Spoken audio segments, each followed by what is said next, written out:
What's up, space pirates? This is your Admiral, the boundlessly boisterous Dr. Disaster, and in the wake of Clair Obscur Expedition 33 being a breakout hit in the gaming industry, one of the most amusing things to look at has been seeing the comparisons between Clair Obscur and some of the recent failures of AAA gaming. Take this as an example. This is a comparison of Clair Obscur's development and reception to Dragon Age the Veilguard. Dragon Age's team size was several hundred people, and Clair Obscur had well less than 100 people working on it.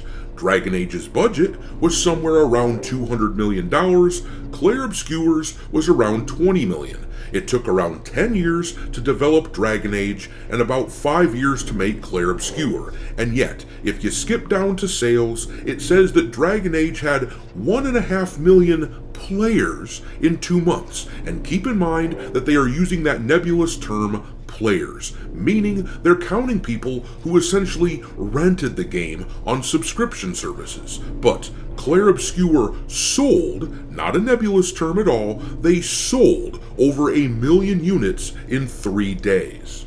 This is so humiliating! Lots of these comparisons are making the rounds on social media as people realize that AAA gaming is a fricking joke. Look at this comparison here between Clair Obscur and Assassin's Creed Shadows. These are the numbers for both games on VG Analytics, despite costing $20 less per unit, and despite the fact that Shadows had a ridiculously bloated budget, Clair Obscur has out-earned Shadows in gross revenue on Steam after a little over a week. Assassin's Creed has been out for about a month and a half, and yet they've sold a little over 600,000 units on the platform, making about $34 million, and Clair Obscur has sold 1.1 million copies on Steam, making $38 million. Oh, crap. Yeah, that has to be particularly embarrassing for Ubisoft, because the story goes that the Expedition 33 devs were mostly all former or fired devs from Ubisoft. In fact, the game director said that he just wanted to make his own game because he was bored of his job at Ubisoft. This is a damning indictment of AAA gaming. They had all this talent right there at Ubisoft and they couldn't utilize it. Instead, they continually pump out soulless, cookie-cutter corporate slop. These days, the truth about AAA gaming is clear for everyone to see. What a piece of junk!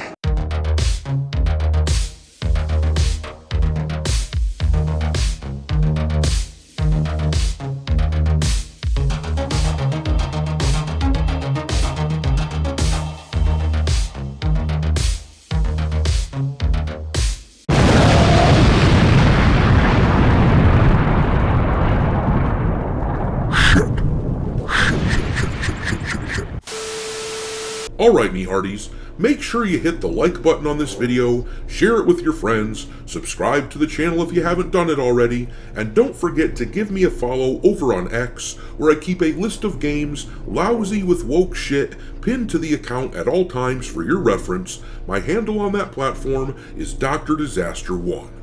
But alright, let's take a look at this story that actually the team for Sandfall that made Clair Obscur has its roots in Ubisoft, and with a tiny fraction of the team and budget of something like Assassin's Creed Shadows, they have already outgrossed Ubisoft's big release. In fact, look at it this way: if you didn't include sales of Clair Obscur from other platforms besides Steam, the game would still already be profitable.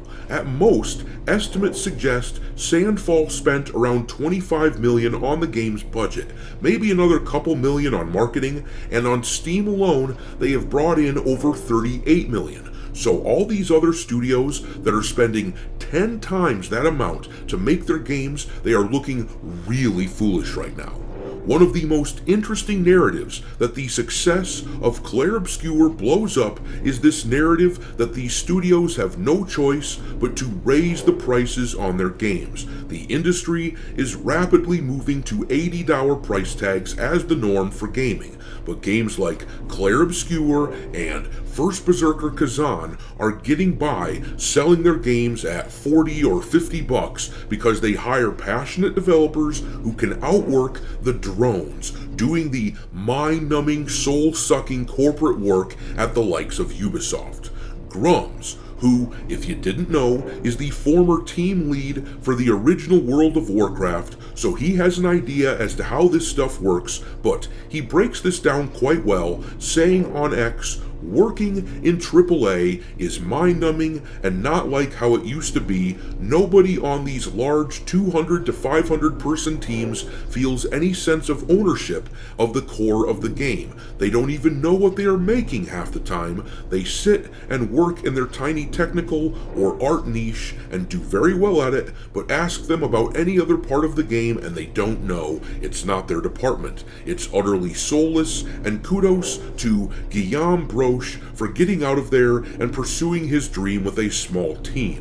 Imagine just being a tiny cog in a machine that size, and imagine how soul-crushing that must be after spending years learning your craft, hoping that eventually you'd be making the next Halo or Half-Life or whatever. But here's the article where they talk about the game director deciding to start this project because he was bored with what they had going on at Ubisoft. It says here, Expedition 33 director Guillaume Broche revealed in an interview with the BBC that he decided to leave Ubisoft and create a Game of the Year contender purely because he was bored working at Ubisoft and wanted to try something new. Though Expedition 33, selling over 1 million copies after being made by a core team of around 30 people, is enough of a story to make its dev cycle stand out from standard AAA game development, tales of the game's origins make that story even harder to believe.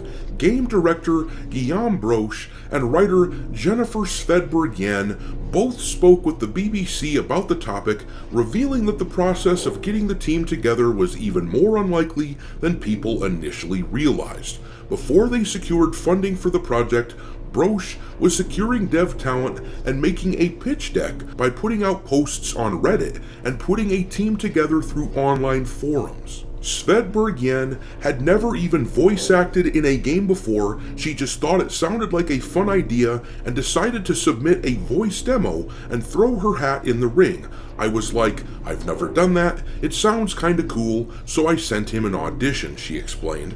One thing led to another, and she ended up becoming the lead writer of a story that is, in large part, praised because of how strong its core narrative is. And that right there is what it's all about. That is someone who isn't doing the job for the paycheck or the accolades. That is someone who is making a game because it sounded fun. And that is a prime example as to why Expedition 33 translates so well onto the screen, because the people who made it give a shit about the experience they're creating.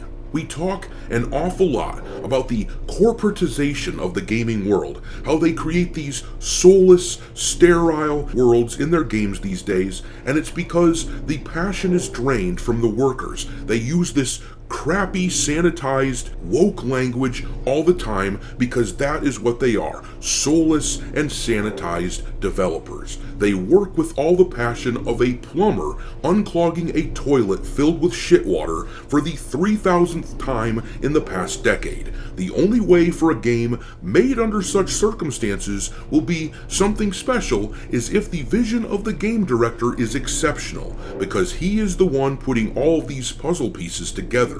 If the director is an activist weirdo, like what we saw with the likes of Dragon Age the Veilguard or Assassin's Creed Shadows, well, that's why we get what we get so often in gaming these days. I'm just glad that Clair Obscur is helping to shine a light on how wildly ineffective their whole process is. But I'm gonna leave it there. Drop your mockery of the likes of Ubisoft and BioWare into the comment section below, and we will talk there. Thanks for watching, me hearties.